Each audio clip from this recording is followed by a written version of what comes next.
Fala pessoas, tudo bem com vocês? Eu espero que sim. E vocês provavelmente já se perguntaram qual foi a droga que o Isayama usou para poder criar Shingeki no Kyojin. Mas se eu falar para vocês que não foram drogas, e sim mitologia. E no vídeo de hoje eu vim aqui falar sobre isso. Então você já se inscreve no canal, deixa o like, compartilha o vídeo com os amigos de vocês, ativa o sininho para sempre que eu postar um vídeo novo você ser notificado e me segue lá no meu Instagram, @nandaerica. Bora pro assunto principal do vídeo.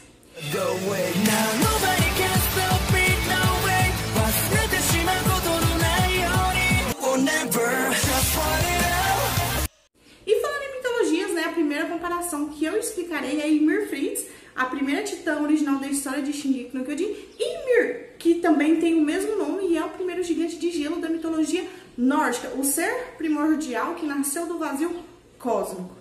Resumindo tudo, na mitologia nórdica, Ymir foi o primeiro gigante criado, que através do seu suor criou outras criaturas como trolls e demônios. E depois de sua morte pelas mãos de Odin, em que eu não vou entrar em detalhes, as partes do corpo de Ymir foram usadas para dar forma e criar os 9 mundos da mitologia nórdica, todos conectados através dos feixes de uma grande árvore que é chamada de Yggdrasil e também muito conhecida como a Árvore da Vida. E em Shingeki no Kyojin, depois da morte de Ymir Fritz, suas filhas comeram os seus restos e houve a divisão dos seus poderes. E com o decorrer do tempo, acabaram surgindo os 9 titãs originais, e assim que o poder dela foi repartido entre suas filhas, criou-se outro domínio ou outro mundo, que é os caminhos, que ligam a vida de todos os eldianos, e que representam uma forte semelhança ao aspecto da árvore Yggdrasil, com 8 faixas principais saindo do centro da árvore em direção ao céu. E este ponto que conecta os caminhos é conhecido como a coordenada do titã original. E assim podemos comparar em relação à aparência, né, com a Yggdrasil. E fazendo uma analogia, o titã fundador ou coordenada é representado pelo tronco, a base dessa árvore, que é o caminho, o local em que a Ymir sempre aparece caminhando. E na mitologia nórdica, o mundo que faz parte do meio da Yggdrasil é Midgard.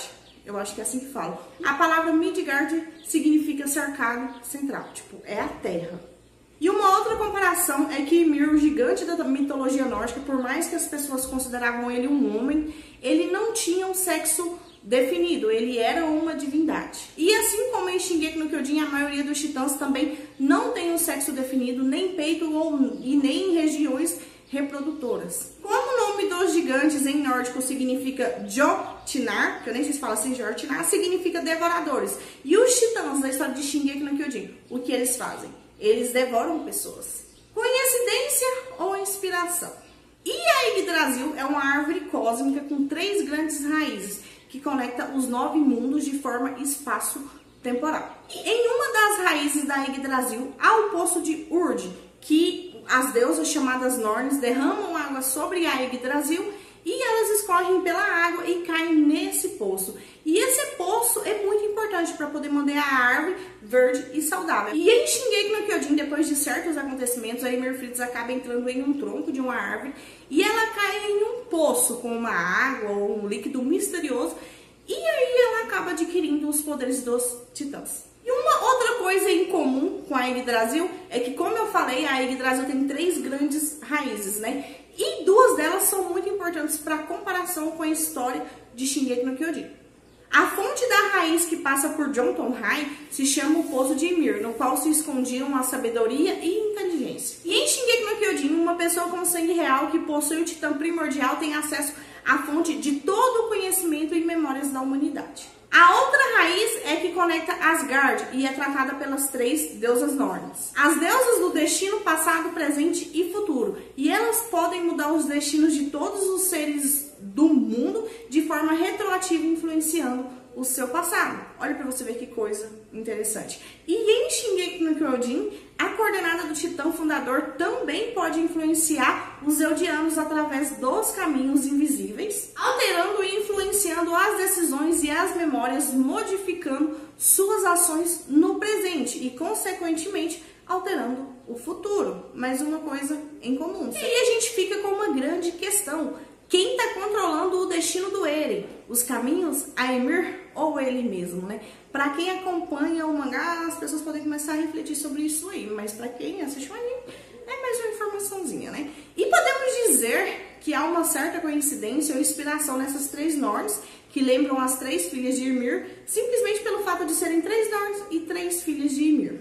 Assim como os 9 titãs originais e 9 mundos. E também como o símbolo eudiano, que representa uma estrela de 9 pontas agrupadas de 3 em 3. E outras coisas da mitologia nórdica que o Isayama também pode ter usado como inspiração são: Odin, né, construiu uma grande muralha ao redor de Asgard para protegê-la dos titãs, e um titã construiu o muro. E em Shingeki no Kyojin, Karl Fritz construiu as muralhas ao redor de Parades para manter os titãs cercados. E quem construiu as muralhas foram os titãs, né?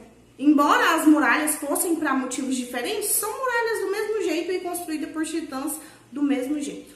E uma outra coisa em comum é o castelo de Utgard de Shingeki no Kyojin, que é inspirado claramente na mitologia nórdica. Utgard é uma fortaleza localizada em Jotunheim, a terra dos gigantes, que é habitada por gigantes, né? Óbvio. Uma certa vez, os deuses Thor e Loki se abrigaram lá junto com alguns dos amigos humanos de Thor. Os gigantes que moravam lá se disfarçaram de humanos para poder testá-los em busca de suas fraquezas. E ao ver que todas as lendas contadas sobre Thor eram realmente verdades, eles ficaram com muito medo e decidiram que nunca mais queriam vê-lo novamente.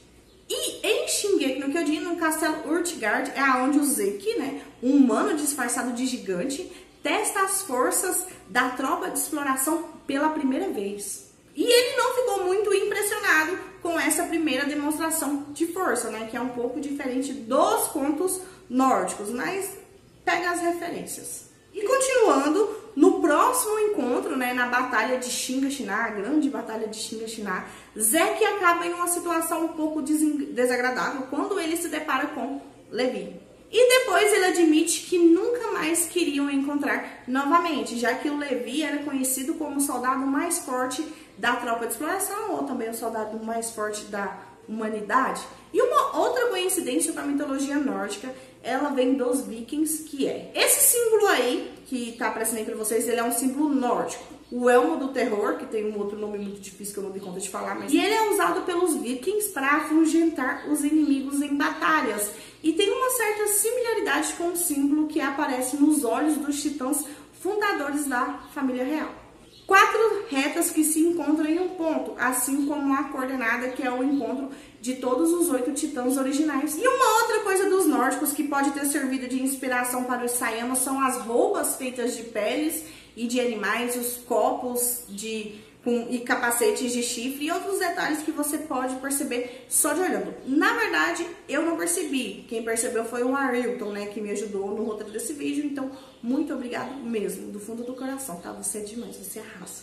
E será que tudo isso é uma coincidência ou é uma inspiração? E uma coisa bem interessante de se lembrar também é o significado do nome do Eren Yeager, né, que é o nosso querido e tão odiado protagonista. Eren vem do turco, que significa santo, e Yeager vem do alemão, que significa caçador ou retaliador. E pode-se dizer que Eren é a encarnação, né, do deus da vingança, o que condiz muito com sua personalidade obcecada por vingança. E uma outra comparação é sobre o ramo de prata da mitologia celta. Esse ramo aí que tá aparecendo para vocês é basicamente o seguinte: o ramo, ele parece o parasita que grudou na Ymir quando ela caiu no poço e que deu acesso aos caminhos. E as 9 maçãs podem ser referência aos 9 poderes dos titãs originais que surgiram desse ser. E a maçã em si representa pecado ou fertilidade, parecido com o que Ymir Fritz segura ao fazer o pacto com o demônio da terra, que é mostrado em um dos encerramentos da 2ª temporada. E também esse ramo da mitologia celta, de acordo com a crônica de Comarc, tinha o poder de levar alguém para um outro mundo celta, o reino de Tir Nanong, da mesma forma que a medula parasita que grudou em Ymir, né, que também foi incapaz de transportar Ymir para a terra desconhecida, né, aonde ficam os caminhos. E mais uma vez eu pergunto, será que tudo isso é inspiração, é coincidência, será que é o quê? E esse vídeo eu tive a ajuda do Ayrton Felipe para poder fazer todo o roteiro desse vídeo, e muito obrigado mesmo, você arrasa, como eu falei.